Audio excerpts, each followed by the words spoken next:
In pop culture, we are all still talking about the N-word.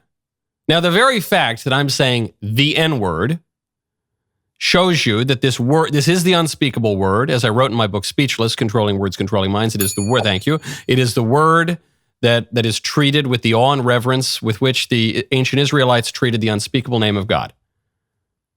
It's a fact. As I also point out in my book, Speechless, Controlling Words, Controlling Minds, taboos are real, thank you. And they just do exist. Taboos are not necessarily a bad thing. Every culture has taboos. That's a taboo in our culture right now. So that's one reason why people don't say it.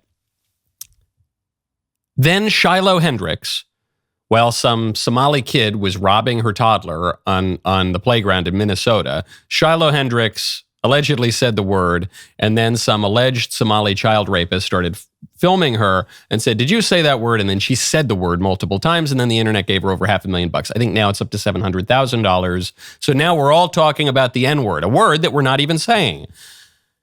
Piers Morgan, a true master of television who just knows how to create TV that we all have to watch.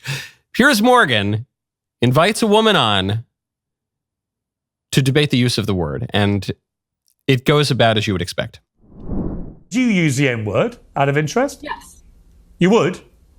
Mm-hmm. I do quite frequently. You use the N-word quite frequently. Well, why?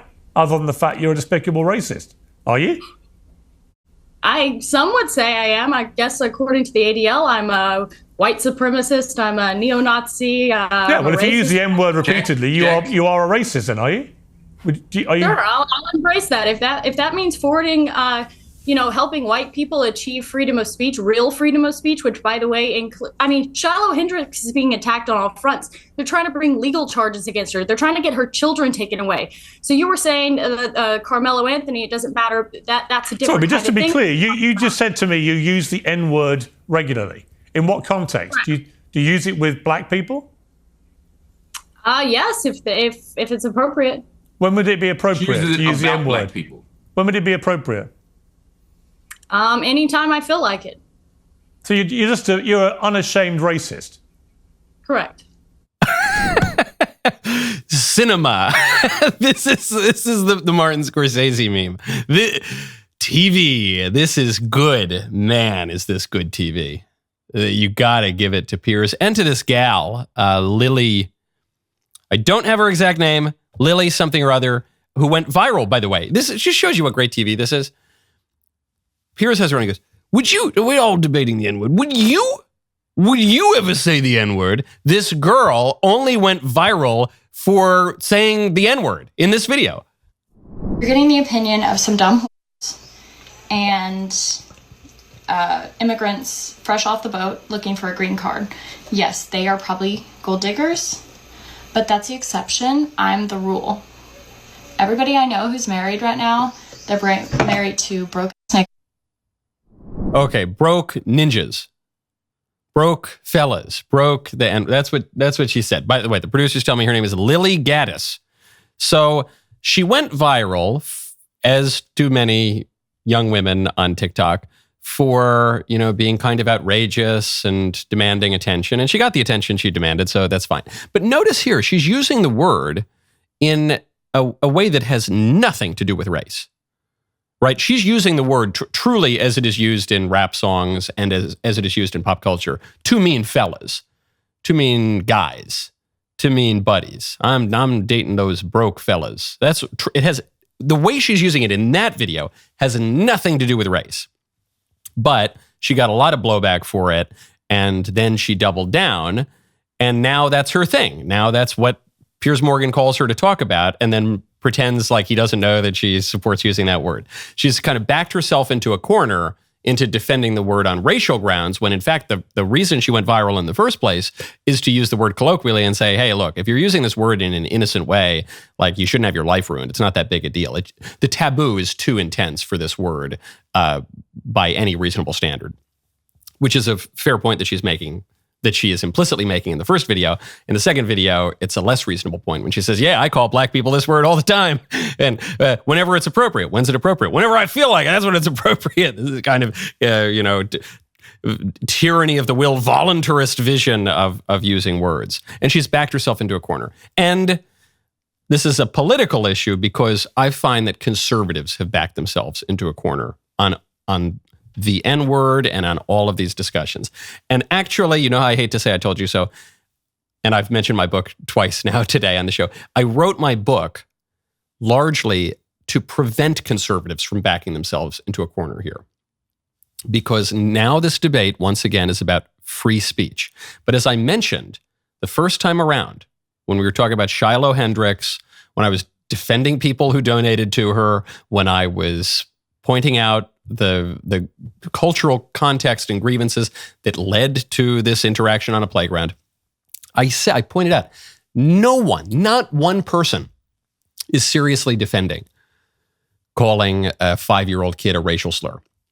That has nothing to do with the Shiloh Hendricks story. That has nothing to do with the GoFundMe. That has nothing to do with any of it. Right now, go to donewithdebt.com. There's a lot of talk about government debt, but after 4 years of inflation, the real crisis is personal debt. It's possible that you're working harder than ever and still struggling with credit card debt and overdue bills. That is why you need Done with Debt. If you're tired of feeling trapped by debt, the team at Done with Debt offers smart, effective strategies to help you pay off what you owe faster. Break free from the cycle, keep more of your hard-earned money in your pocket. Done with Debt does not try to sell you a loan or bankruptcy. Their tough negotiators go one-on-one with your credit card and loan companies with one goal: drastically reduce your bills, eliminate interest, and erase penalties. Most clients end up with more money in their pocket month one, and they don't stop until they break you free from debt.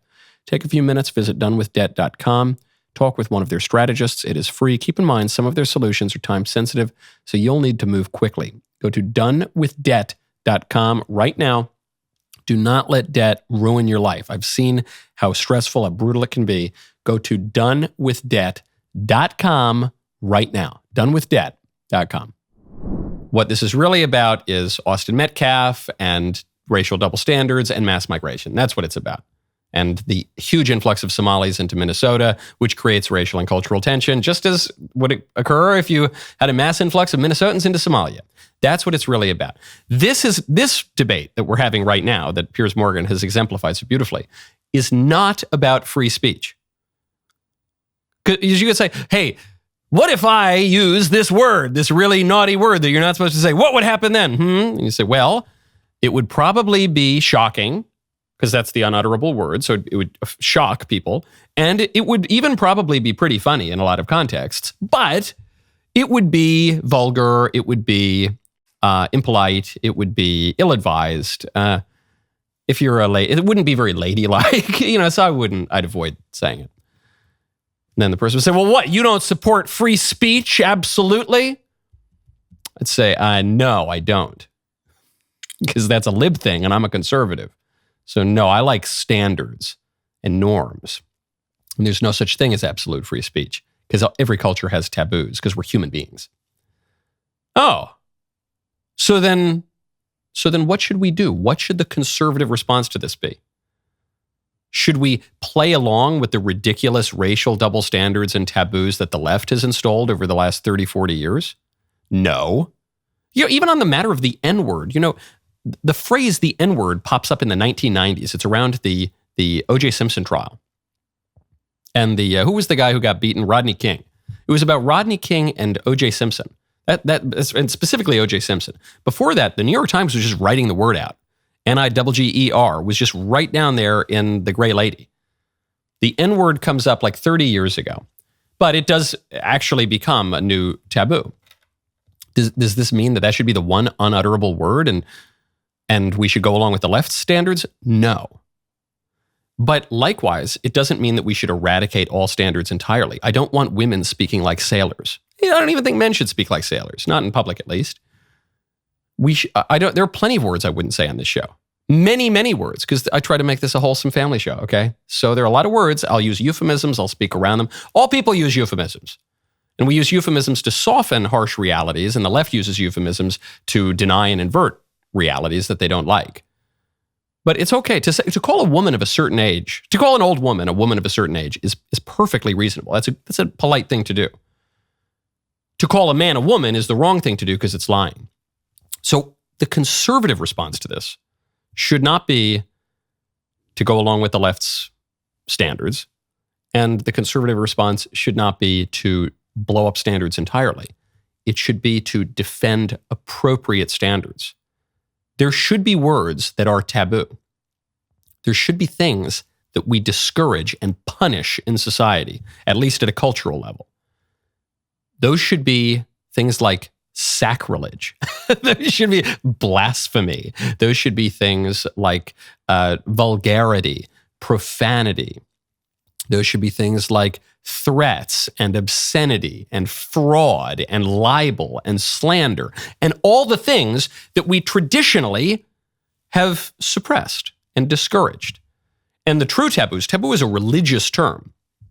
The real taboos should pertain to religious things. But these days, we're allowed to and encouraged to profane religious things. The only thing we're not allowed to talk about are the left's hobby horses. Those are what have become but we should have taboos. We should encourage, especially ladies, to talk like ladies. Okay, but men too. Men should talk like gentlemen. And we should just say, no. There are good things, there are bad things. We should discourage the bad things. We should promote the good things. But they got to be really good and really bad, not just some social engineering scheme cooked up by the left to push whatever racial or sexual agenda and fantasy they're trying to push that week. That should be our policy. I'm tickled because there's someone underneath just giving me little tickles. No, I'm tickled because you liked that clip. And so I want you to subscribe and ring the bell, and then you'll get many more clips. We'll see you next time. The N-word.